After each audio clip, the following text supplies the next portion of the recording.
Throughout the hallway today, you will see students and staff wearing these t-shirts. But who is Brandon?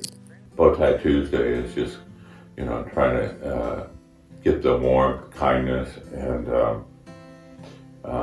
humility, and then also the laughter into Tuesday.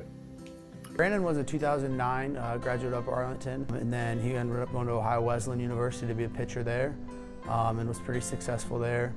And then unfortunately, on a New Year's Eve night, I believe it was New Year's Eve of 2015, he was struck and killed by a drunk driver and passed away. Brandon Sega is the type of guy who gets along with everybody, regardless of what high school clique you were involved in.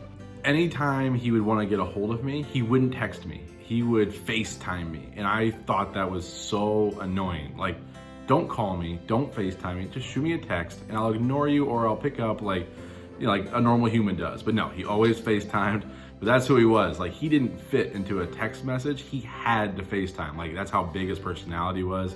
Brandon was a very happy-go-lucky kid from the womb to adulthood. Kid got up smiling, went to bed smiling, just a very big personality and very kind and loving. And he made a friend wherever he went. One of our lines was he would go into a crowd of 50 and come out with 49 friends. He wasn't cruel or mean. He didn't have that in him. He was just genuinely fantastic human. And even though I was older, he was definitely someone I looked up to. One of the things that I'll never forget about a kid like Brandon is how hard he worked. He was, when he was a freshman and then he was a sophomore, he was kind of overlooked a little bit by coaches. He was just kind of smaller and didn't have a ton of strength. And then by the time he graduated and then he was in college, he was one of the strongest kids. You see the kid, he was always in the weight room, never took a day off. And it's kind of cliche to say it's the hardest work I've known, or that kid works incredibly hard. But Brandon's truly, I don't know if I've ever seen a kid playing or coaching that's worked harder than Brandon. His life was cut short, and in the way it was unfortunate, the way it happened, but for someone like Brandon, it's easy to remember the good times because there were no bad times with him.